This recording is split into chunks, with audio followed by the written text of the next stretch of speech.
Croeso chi ar fore newydd a chyfle newydd i ddod ynghyd i addoli yn arglwydd.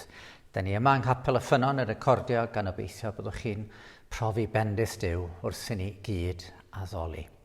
Gadwch i ni wrando ar rai eiriau o Salm 139 i ddechrau. Un atgoffa ni mor agos ac mor real ydy yn Duw ni. Arglwydd, rwyt wedi fy chwilio am hadnabod. Gwyddos ti pa bryd y byddaf yn eistedd ac yn codi. Rwyt yn deall fy meddwl o bell.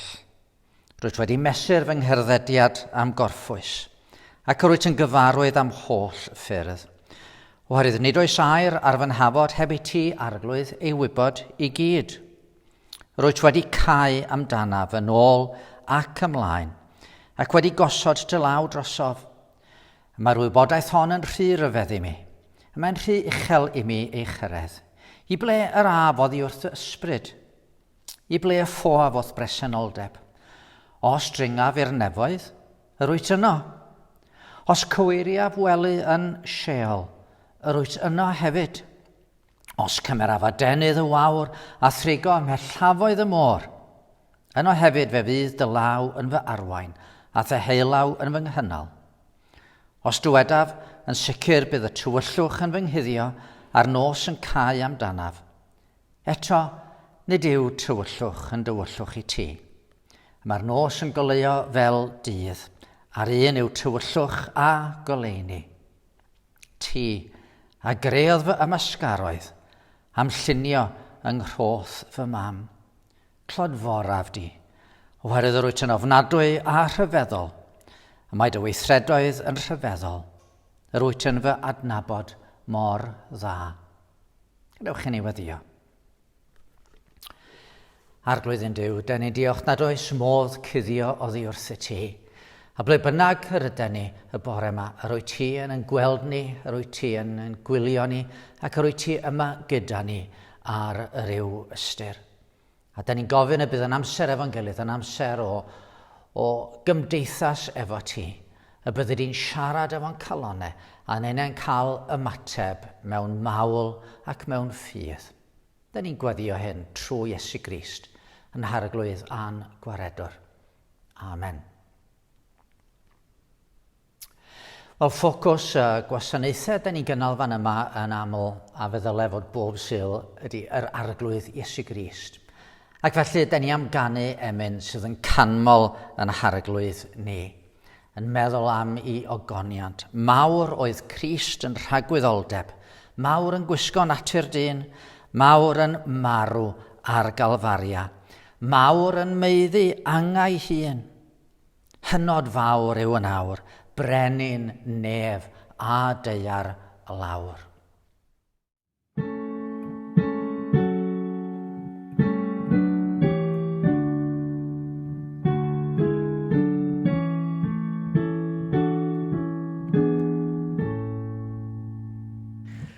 Mawr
Wel blant, mae'n dda cael eich cwmni chi.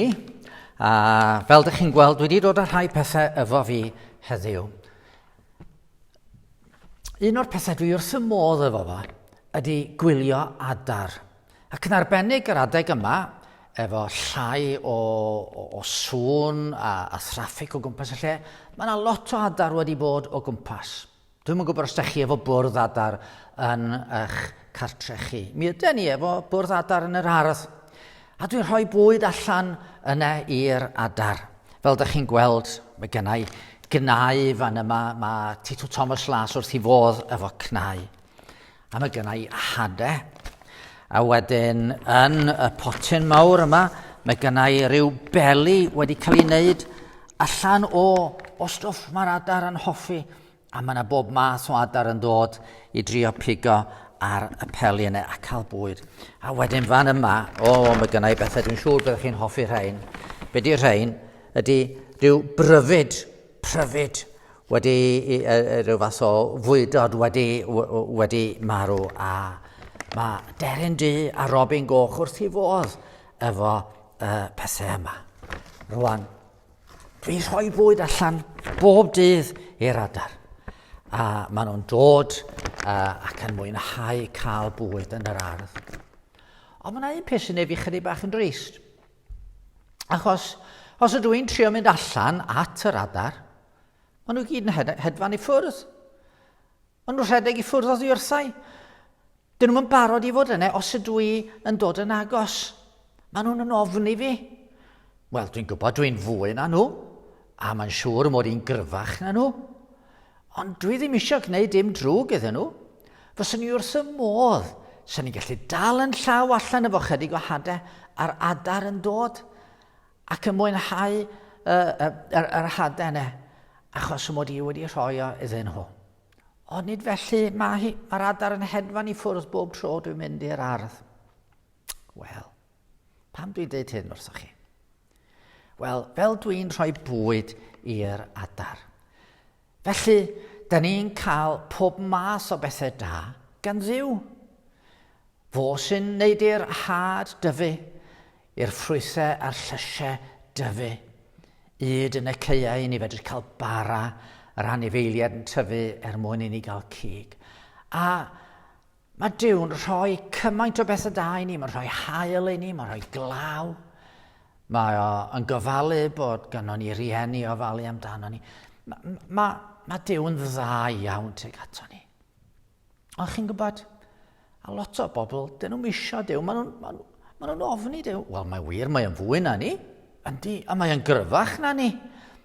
A yn sicr, mi fedre fo yn hawdd iawn yn brifo ni, ond nid yna mae Duw isio. A mae lot o bobl, dyn nhw'n isio adnabod Duw, dyn nhw'n isio gwybod am Duw, maen nhw'n rhedeg oddi wrtho fo. Ond mae Duw, yndi, mae o'n fwy na ni.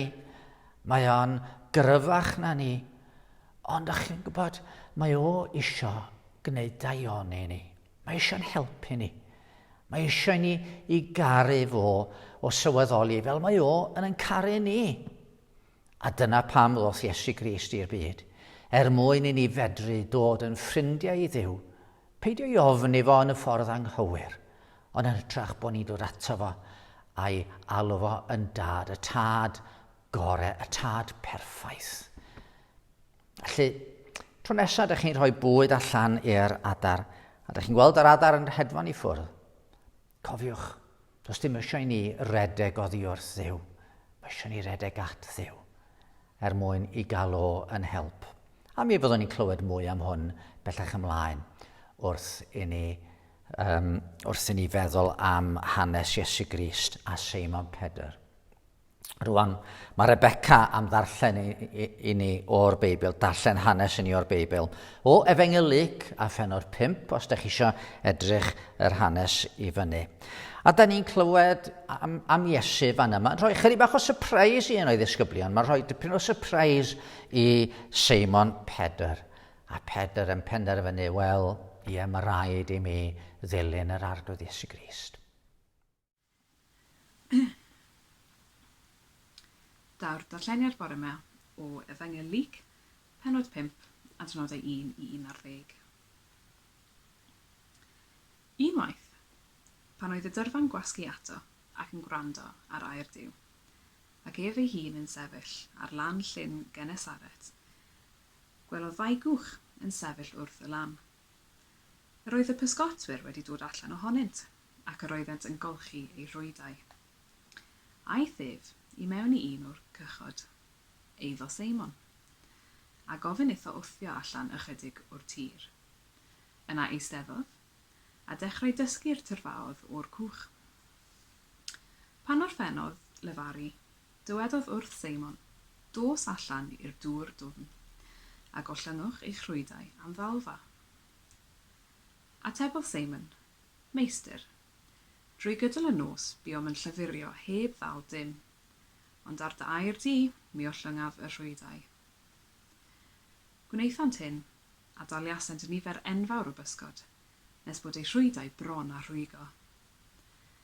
Am wneud jasant ar ei partneriaid yn y cwch arall i ddod i'w cynorthwyo.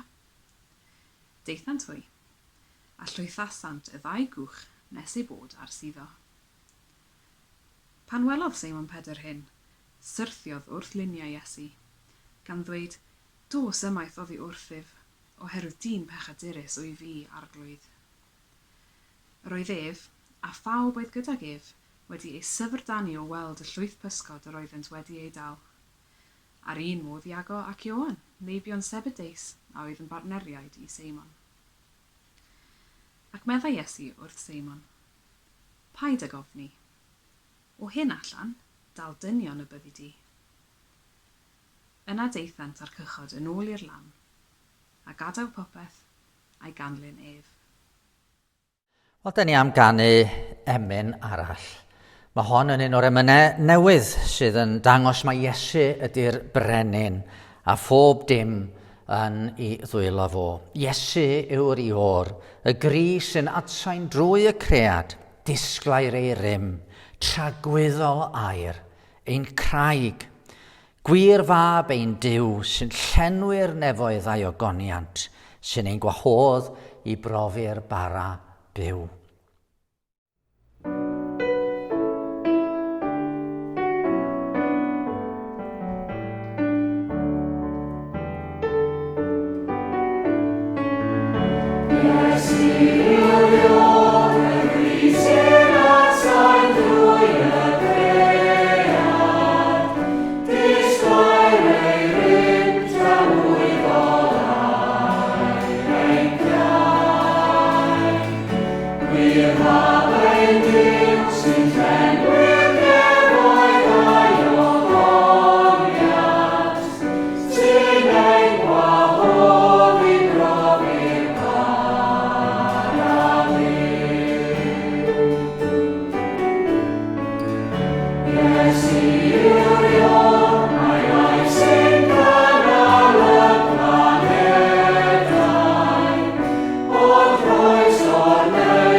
Gadewch i ni weddio. Arglwydd yn Duw, da ni'n dod gyda dyfron di unwaith eto heddiw i ddiolch i ti ac i dy addoli di am dy holl ddaioni. Rwy ti yn Dduw tragwyddol. Dwi ti ddim yn dibynnu arno ni am unrhyw beth, ond o Dduw'n tad, rwy ti yn dymuno cael yn cwmni ni, a mae hyn yn rhyfeddod pur i ni. A da ni'n diolchgar am yr arwyddion sicr o dy ddaioni, da ni'n ei brofi bob dydd. Bwyd ar y bwrdd i ni fwyta, teulu a chyfeillion i ni gael mwynhau i cwmni nhw. Cael byw mewn gwlad lle mae mesur o heddwch. Ac Arglwydd yn Duw, da ni'n profi yn yr haul a'r glaw, y gwynt a'r awel dyner.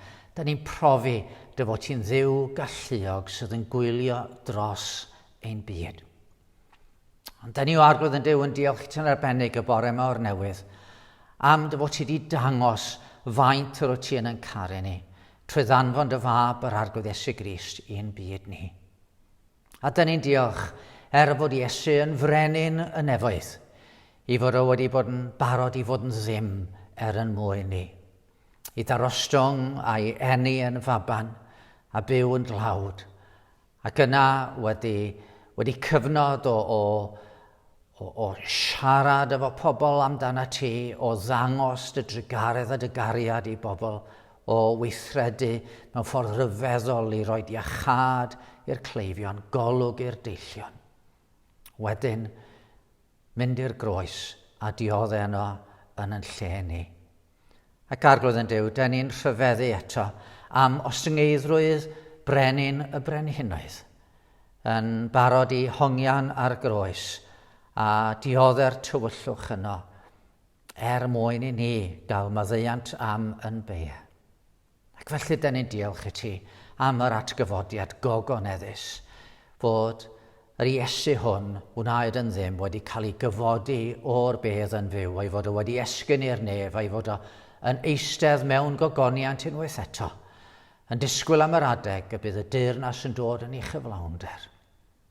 A da ni'n diolch o Dduw'n tad, dy fod ti wedi'n cynnwys ni yn dy gynlluniau, i ni gael clywed dy air a chael yr ysbryd glân yn helpu ni i gredu yn y gwaredwr. Ac felly'r bore yma o Dduw'n tad, da ni'n cydnabod unwaith eto i ni grwydro oddi wrth i ti mewn gair, mewn gweithred ac mewn meddwl. Ac mae'r dyfaddeuant yr ydyn ni yn dibynnu a dy drigareddau yr ydyn ni oll yn byw o Dduw'n tad. Ond yn arbennig, da ni dibynnu ar dyfaddeuant di trwy Iesu Grist i ni gael byw ac i ni gael perthynas efo ti. A'n hiraeth ni o Dduw'n tad ydy byddai'n perthynas ni efo ti yn dyfnhau. Byddai'n ni'n dod i adnabod i'n well, a thrwy hynny byddai'n ni'n dod i dy garu di'n fwy. Felly Arglwydd, closiato ni os gweli di fod yn dda. Da ni'n cyflwyno i ti'r byd yn ei angen, ac yn arbennig yr wythnosau hyn wrth i ni glywed am anhegwch hiliaeth. Da ni'n gweddio ar i ti ddwy'n cymod rhwng pobl a'i gilydd. Da ni'n gweddio ar i arweinwyr y gwledydd fedru gwneud penderfyniadau a chreu cyfreithiau sydd yn golygu bod pob person yn derbyn yr urddas mae o'n ei heiddi, yr hawl mae o'n ei heiddi. A da ni'n gofyn o Dduw'n tad yn arbennig yn gwlad ni, ar i ni brofi yn hynny yn cael yn harwain trwy dy drigaredd di i weld cyfiawnder ar waith yn plith ni. Ac i'r perwyl hyn, da ni'n gofyn ar i ti beri bod dy eglwys di, dy bobl di, y rhai sydd yn credu yno ti, wir yn cael bod yn halen yn y gymdeithas, i buro'r gymdeithas, ac yn oleuni yn yn byd i oleio'r llwybr at yr Arglwydd Iesu Grist. Os oes yna rhywun sydd yn gwylio bore yma sydd dan faich arbennig, da ni'n cyflwyno y rheini i ti, gan weddio byddi di o Dduw'n tad yn drigarog, yn closio atyn nhw, ac yn dangos fel mae dy freichiau di yn freichiau tragwyddol i'n cynnal ni. A rwan, da ni am feddwl am dy air di, da ni am fyfyrio yn y gair, ac am i'r gair fod i ni yn fwyd i'n heneidiau. Felly, o llyfara, addfwyn Iesu. Llyfara efo pob un ohono ni, fel y byddwn ni'n clywed nid geiriau rhyw bregethwr, ond y byddwn ni'n clywed llais y nef yn sibrwd yn calonnau am dy drigaredd ac am dy fendith. Clywyn ni trwy Iesu Grist yn harglwydd a'n gwaredwr da. Amen.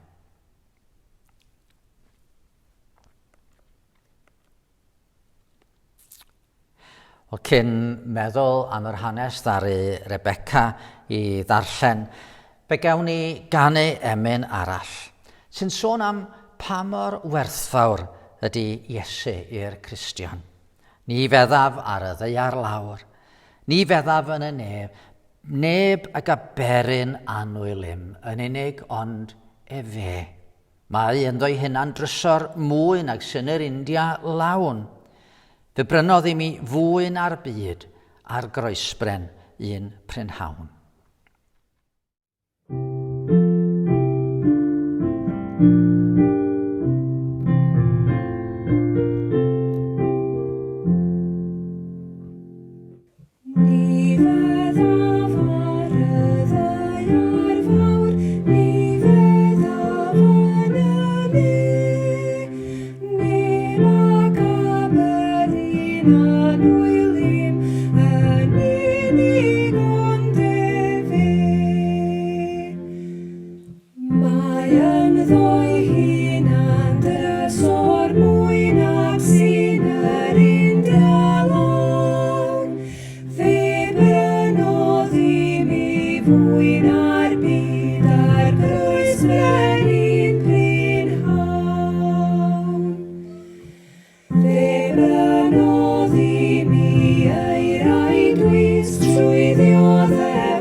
O gadewch i ni droi yn sylw ni at yr hanes oedd Rebecca yn ei ddarllen yn gynharach.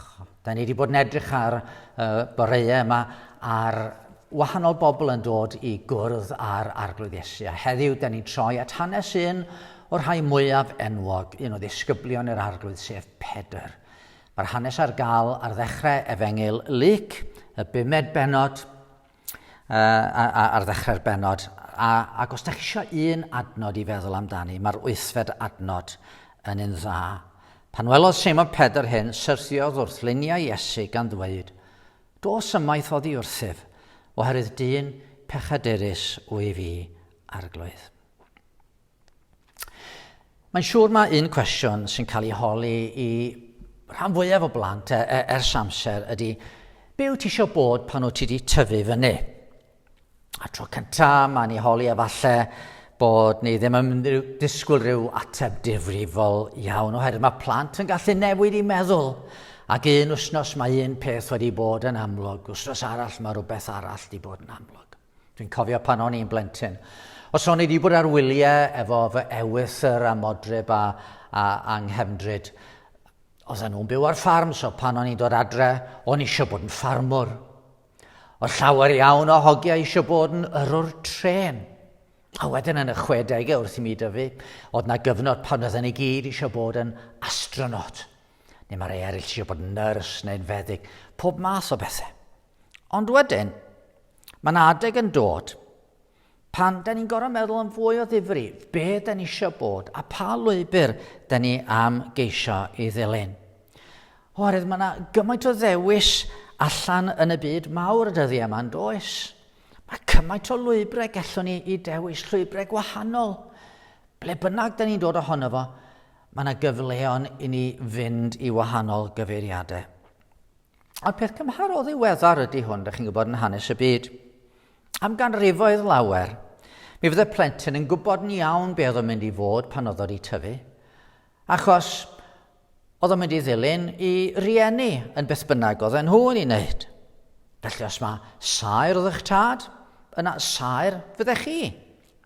Os mae ffarmwr oedd eich tad, wel ffarmwr fyddech chi. Os mae pysgotwr fyddech chi, wel dyna fyddech bywoliaeth chi. A felly oedd hi yn amser yn gwaredwr ar y ddaear. Mab y saer oedd Iesu, a phawb yn disgwyl mae dyna fydde i grefft o. Ac wrth edrych ar gymeriadau eraill yn y Testament Newydd, da ni'n gweld beth oedd y disgwyliad. Oedd rhain dilyn llwybr i rhieni yn gyson. Ac ymhlith ddisgyblion Iesu, da ni'n gweld criw bysgotwyr. Seimon ac Andreas, Iago ac Ioan. A dyna be oedden nhw yn ei wneud mewn gwirionedd. Oedden nhw wedi cael ei dysgu sut i bysgota pan oedden nhw'n blant bach. A oedden nhw'n byw yn ymyl llyn neu môr Galilea, a dyna oedd bywoliaeth eu teuluoedd efallai ers cenedlaethau. Ac eto, maen nhw'n troi i ddilyn llwybr gwahanol. Be sy'n gwneud i rywun newid llwybr i fywyd? Be sy'n gwneud i rywun benderfynu, nid ffordd yma dwi eisiau mynd, ond ffordd yna dwi eisiau mynd. A nid just pan da ni'n mynd am dro, ond pan da ni'n dewis be da ni eisiau i gyflawni mewn bywyd. Neu gai roi peth mewn ffordd wahanol bore yma i chi. Dwi'n disgwyl i chi ymateb i'r hyn rydw i'n ei ddeud bore yma. Dwi'n disgwyl i'r hyn dwi'n ddeud newid eich bywyd chi mewn rhyw ffordd. Dwi'n yn disgwyl bydd llawer ohonoch chi os fydd unrhyw yn dilyn gwrando ar y bregeth yma yn penderfynu bod nhw'n mynd i fynd yn bregethwyr neu yn genhadon, ond dwi yn disgwyl y byddwch chi'n fwy awyddus i ddilyn yr arglwydd Iesu erbyn diwedd y bregeth. Dwi yn disgwyl y byddwch chi isio dysgu mwy amdano fo, isio i garu o yn fwy, a'i ddilyn o fwy o ddifri. Be sy'n mynd i gael yr effaith? Sut mae hyn yn mynd i gael effaith arnoch chi? Sut mae be dwi'n ddeud yn mynd i newid eich bywyd chi mewn rhyw ffordd? Wel, mae rhaid i Dduw weithiau i ddechrau yn does. Dwi wedi bod yn gweddio y bydd y bregeth yma'n peri chi ddymuno bod yn ddisgybl brwd o'r arglwydd Iesu. Rhai o'noch chi efallai am y tro cyntaf yn penderfynu bod chi am fod yn dilyn y gwaredwr. Gadwch i ni edrych ar hanes Seimon. Gafodd yr enw Pedr gan yn gwaredwr ni. Yr peth cyntaf dwi eisiau i chi sylwi arno fo ydy bod Seimon wedi cael ei alw gan yr arglwydd Iesu Grist. Oedd Iesu'n galw ar bobl i'w ddilyn o. Pan da ni'n edrych ar yr hanesion am Iesu yn y Testament Newydd, da ni'n gweld mae nid digwyddiad sydyn oedd penderfynu i ddilyn o weithiau. Oedd hi'n cymryd amser i rywun benderfynu go iawn bod nhw'n mynd i ddilyn y gwaredwr. A felly falle digwyddodd hi efo Seimon Pedr. Tro cyntaf da ni'n ei weld o, wel, i frawd ar ei ddod â fo at Iesu. Oedd ei frawd Andreas wedi bod yn gwrando ar Ioan Fedyddiwr. A hwnnw wedi sôn am Iesu, dyma oen Dewr, hwn sydd yn tynnu maith bechodau'r byd.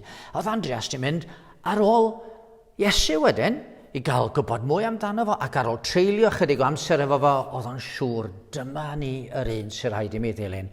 A dyma mynd a cael gafel ar ei frawd, Seimon. A dweud, tyrd. Y peth cyntaf o wnaeth hwn oedd cael hyd i'w frawd Seimon a deud wrtho, rydym wedi darganfod y Meseia. Hynny yw ei gyfieithu Crist. Daeth ag ef at Iesu. Ac edrychodd Iesu arno a dywedodd, ti yw Seimon fab Ioan, dy enw fydd Ceffas.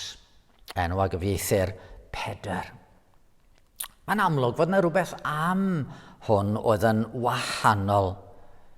Oedd pobl Galilea yn hiraethu am rywun i ddod fydde'n gallu bod yn ei harwain nhw. Ryw Feseia. Mesia oedd rhain meddwl bydde'n arwain y wlad i ryddid achos oedd Rhufain a gymerodraeth Rhufain yn ormes ar y wlad a nhw'n gwybod am hanes Israel. A fel oedd Duw wedi addo bod o'n i ddewis nhw fel pobl iddo fo'i hunan, oedd ganddyn nhw hiraeth am rywun i ddod yn Mesia i'w harwain nhw i ryddid. A mi oedd Galilea yn gyson wedi bod yng nghysgod Jerusalem a Juda. Lawr yn y der oedd pob peth pwysig yn digwydd. Fanno oedd digwyddiadau mawr. A pan ymddangosodd rhywun yng Galilea, rhywun oedd yn homegrown, y local boy oedd hwn, wel oedd y tyrfaoedd yn dod, ac oedd yn wrth ei bodd yn ei ddilyn o. Oedd yn rhywbeth i sylwi arno. A da ni'n darllen yn yr Efengyl eraill fod Iesu wedi galw Pedr i'w ddilyn, tyrd ar fy ôl i. Ac oedd o wedi dod yn rhyw fath o ddilynwr oedd. Fe ddothon un o'r rhai oedd eisiau gwrando a chlywed beth oedd gan Iesu i ddweud. Oedd yn dal yn bysgotwr, ond pan oedd y cyfle'n dod, mi oedd o am glywed hwn ac am gymryd sylw o'i eiriau.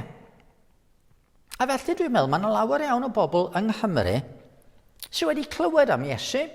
Falle chi gael eich cymryd i'r ysgol Sul pan oeddech chi yn blentyn, a hyd yn oed i'r capel neu i'r eglwys. A ydych chi'n credu fod gan Iesu rhywbeth gwerth i ddeud, rhywbeth gwerth i glywed. Mae eiriau rhywsut yn fwy authentic na geiriau y gwleidyddion, neu rhai o'r celebrity sy'n mynegu i barn am ddigwyddiadau'r dydd. Ond bod chi, yn rhyw fath o ddilyn Iesu. Dych chi'n cael rhyw gysur o feddwl am i ddoethineb gwahanol o, am egwyddorion sy'n swnio gymaint gwell na'r hyn da ni'n glywed yn y byd. Eto, dych chi ddim yn llwyr ddilyn yr arglwydd. Wel mi ddigwyddodd rhywbeth nath wneud i Pedr droi yn do. A be welodd Pedr oedd fod Iesu'n fwy na dyn, fod Duw ar waith yn Iesu mewn ffordd arbennig, mewn ffordd rhyfeddol. A dwi'n dweud oedd Pedr yn dal i fyw i fywyd fel pysgotwr, dyna oedd pawb yn ddisgwyl iddo fo wneud. Ac oedd o'n achub ar y cyfle i wrando ar y proffwyd o Nazareth pan oedd o'n gallu. Ond fe ddoth na ddiwrnod pan ddigwyddodd rhywbeth nath wirioneddol newid i fywyd. Oedd o di bod wrthi trwy'r nos yn pysgota. Ac fel oedd yn digwydd weithiau, wel, oedd y pysgod ddim isio cael ei dal. Oedd o di bod wrthi trwy'r nos, a fo rhai oedd efo fo wedi bod yn taflu'r rhwyd i'r môr, a'i tynnu nhw mewn, taflu nôl, tynnu mewn. Doedd nhw'n yn cael dim byd o gwbl. A felly, chydig bach yn ddigalon efallai neu o leia'n fed up, dyna lle oedd o yn y bore, yn eistedd ar ei gwch, efo'r rhwyd yn glanhau'r rhwyd o unrhyw ddeiliach neu rhywbeth oedd wedi dod fyny o'r llyn. A dyma Iesu yn dod a tyrfa yn ei ddilyn o. Yr arglwydd yn gofyn iddo fo, gai ddefnyddio dy gwch di fel rhyw fath o bilpid, achos di'r bobl jyst ddim yn gallu'n nghlywed i fel hyn. Felly dyma fo'n sefyll yn y cwch, a'r cwch jyst oddi ar y lan, a'r dyrfa ar y lan yn gwrando ar y gwaredwr. Mae'n olygfa hyfryd yn tydi. Ac o'n i ddim faint ddaru Seimon glywed o bregaeth Iesu, achos oedd yn brysur efo ei rwyd yn trio i glanhau a sortio ei allan. Ond wedyn, ar ddiwedd y bregaeth, mi ofynodd Iesu, dos allan i'r dŵr dwfn, a gollyngwch eich rhwydau am ddalfa. Be oedd yn meddwl Iesu? Sut oedd Pedr yn meddwl? Be oedd hwn yn neud yn gofyn ar iddo fo fynd i bysgota yn y dydd? Oedd o'n rhyw ddyn oedd di arfer bod ar y tir, rhyw landlubber, oedd eisiau cael rhyw brofiad gwahanol o, tybed sut ydy hi fynd allan i bysgota a gofyn i Pedr, gewn ni fynd i drio bysgota chydig bach, a dyna beth sydd. Doedd ddim yn deall, oedden nhw wedi bod wrthi drwy'r nos yn gwneud yr hyn roedden nhw wedi hyfforddi i wneud. Pan oedden nhw'n blant. Un o'r atgofion cyntaf oedd ganddo fo, oedd ei dad yn dangos iddo fo sut oedd glanhau y rhwyd ar ôl bod allan yn pysgota. A wedyn dysgu am y gwahanol bysgod. A wedyn fydd oedd y diwrnod pan gafodd o fynd efo'i dad yn y cwch. A dysgu sut i daflu'r rhwyd i mewn a tynnu'r rhwyd yn ôl. A wedyn dysgu sut i fynd yn ôl i'r tir. A ble oedd y lle gorau i ddal y pysgod ac yn y blaen. Ac oedd pob ffwl yn gwybod ma, nid yn ystod y dydd, oeddech chi'n dal pysgod. Yn y nos oedd y pysgod yn dod allan. Yn y dydd, mi fyddai'r haul yn ei dychryn nhw i ffwrdd a fydden nhw'n cuddio yn y dyfnder. A rwan dyma'r saer hwn yn trio deud wrthyn nhw sut i'n neud i job. Dos allan i fwrw rhwyrau i'r dŵr am helfa. Da ni'n gweld ymateb ac yn deall ymateb. Ateb oedd Seimon meistr trwy gydol y nos be yma'n llyfurio heb ddal dim. Ond, wel, oce. A'r dim i ollynga rhwydau. A da ni'n gwybod beth ddigwyddodd yn dydyn ni. Gwnaethant hyn a daliasant nifer enfawr o bysgod. Nes bod ei rhwydau bron a rhwygo, am wneud i asant ar ei partneriad neu cwch arall i ddod i'w cynorthwyo a llwythasant y ddau gwch nes ei bod ar suddo. Hynny mi sylweddolodd Seimon yn sydyn nad rhyw bregethwr efo dipyn o gyngor doeth neu storiau calonogol oedd Iesu. Doedd ei riod wedi gweld pysgod mor awyddus i gael i dal. Oedden nhw fel sewn nhw'n nofio i mewn i'r rhwydi. Roedden nhw bron yn neidio i mewn i'r cwch. A dyma fo'n gweld fod Iesu yn fwy na phregethwr. Oedd Duw yma ar waith. A da chi'n gweld ar ôl y panig yna o sut oedden nhw'n mynd i gael yr helfa i'r lan a chadw'r cychod rhag suddo. Yna mae'n disgyn ar ei luniau o flaen y gwaredwr. Syrthiodd wrth luniau Iesu gan ddeud, dos ymaith oddi wrthyf. Oedd y dyn pechadurus o'i fi ar y glwydd. Chi'n gweld, mae Cristnogaeth y Beibl yn fwy na ryw gyngor ac egwyddorion i ni fedru gwybod sut i fyw. Mae Cristnogaeth y Beibl yn deud fod Duw yn real a fod o a'i fys ar bob cornel o'n bywyd ni. Mae'n deall yn byd, mae'n deall yn bywyd yn well na ni yn hynna'n, fel oedd o'n deall pysgod yn well nag oedd Pedr yn ei deall nhw. A mae o'n ymyrryd mewn ffordd bersonol a real, mwyn i ni brofi perthynas efo fo. Duw real ydy hwn. Fedrwn ni ddim i gloio i fyny mewn capel neu pwlpid. Mae o yne. O'n i'n darllen ar y dechrau'r salm yna oedd yn sôn am ble allan ni ffoi oddi wrtho ti. Mae o yne wrth i chi olchi llestri. Wrth i chi fynd am dro. Wrth i ni eistedd o flaen y teledu neu'r cyfrifiadur pan da ni'n siopa, pan da ni yn mynd i'r gwely i gysgu, pan da ni'n chwarae yn iard yr ysgol, yn cerdded i mewn i'n swyddfa. Ac ar adegau mae yn gwneud i bresenoldeb yn real iawn i ni, a hynny mewn ffordd sy'n gwneud i ni sylweddoli be ydy ni. A'r bore yma, mae o ble bynnag yr ydych chi yn eistedd bore yma. Mae o yma.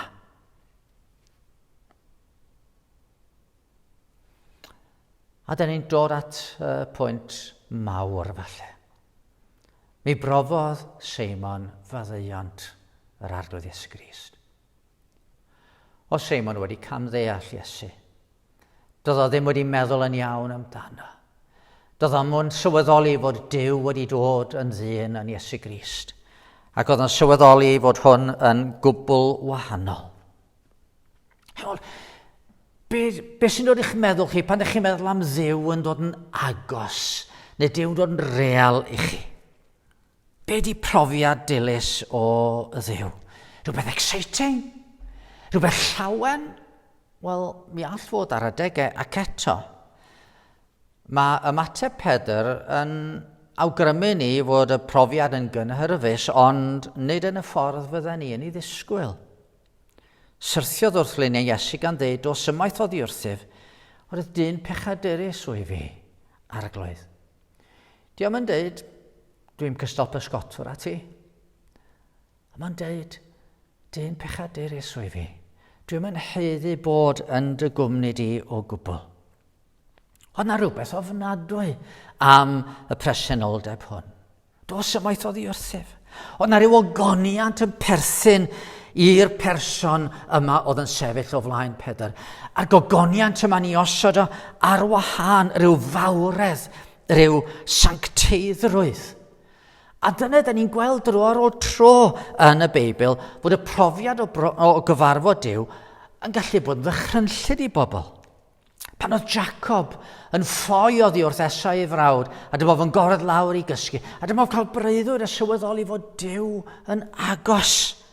Pan ddeffrodd Jacob o'i gwsg, dywedodd y mae'n sicr fod yr arglwydd yn y lle hwn ac ni wyddwn ni, a daeth arno ofn, dyn ni'n darllen. Neu pan ath Eseia i'r deml a chael gweledigaeth o Dduw ar ei orsedd.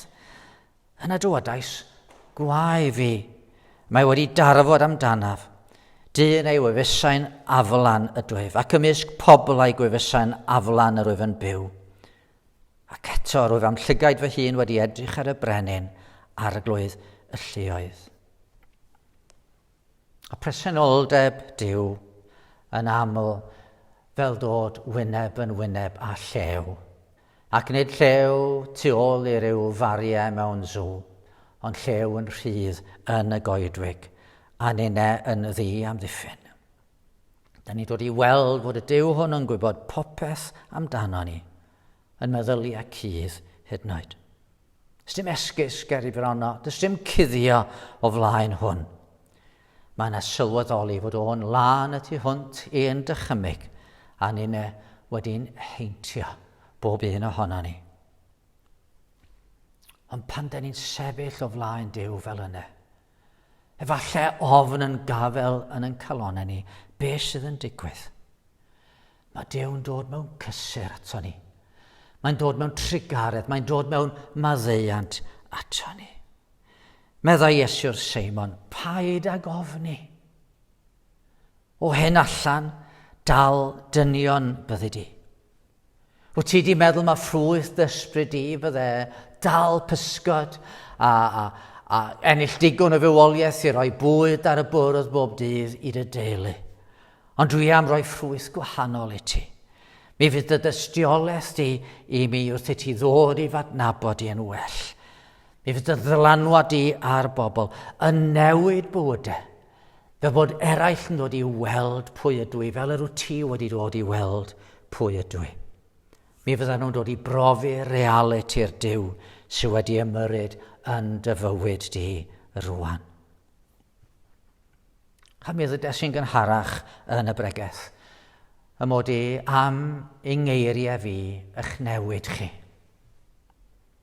Bod yng ngeiriau fi eisiau enyn ymateb yn eich calonau chi heddiw.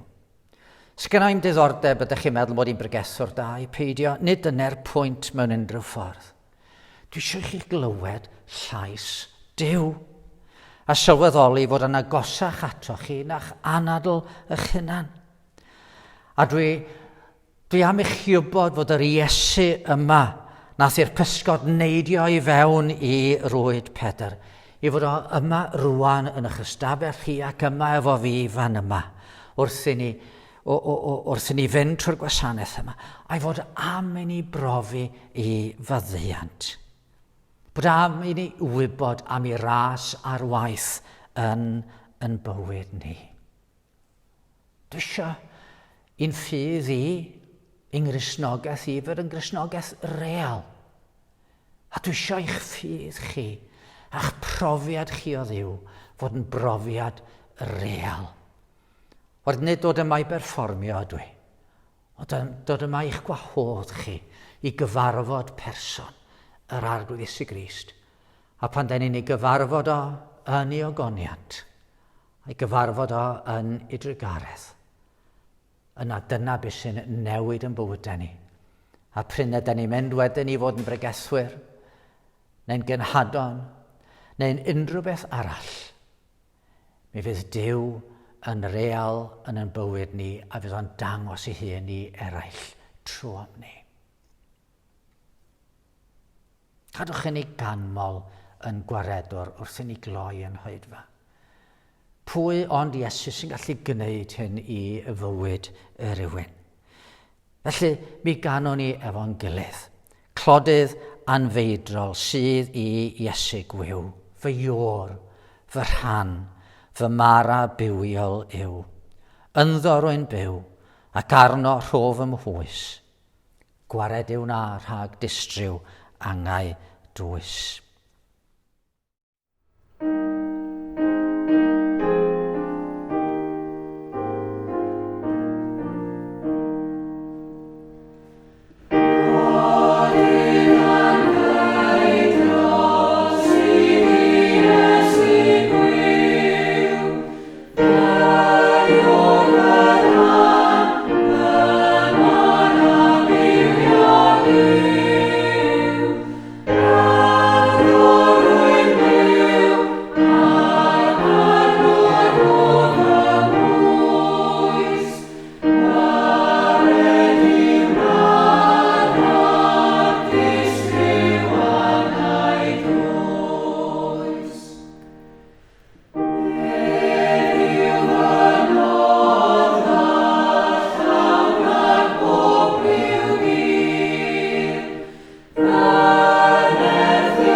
Diolch i chi am ymuno efo ni heddiw. Os ydych chi am wybod mwy yna, cysylltwch efo ni. Mae ganddo ni safle we www.capelyffynnon.org. Mae ganddo ni dudalen ar Facebook, tudalen Capel y Ffynnon. Ac os ydych chi isio cael mwy o wasanaethau, maen nhw ar gael ar YouTube, mae sianel Capel y Ffynnon, ynghyd â nifer o fyfyrdodau ar gyfer bob dydd. Sil nesa, ymunwch efo ni eto. Sil nesa, mi fyddwn ni yn croesawu Steffan yma i arwain yn gwasanaeth. Gadwch i ni orffen trwy roi'n hunain yng ngofal yn ceidwad. Boed i geidwad Israel, eich cadwch chi. Boed i'ch tad nefol wylio drosoch a chadw eich troed rhag llithro. A boed i chi brofi bresenoldeb a'i gwmni'n gysgod ar eich dyhelaw, ble bynnag y byddwch ddydd a nos. Amen.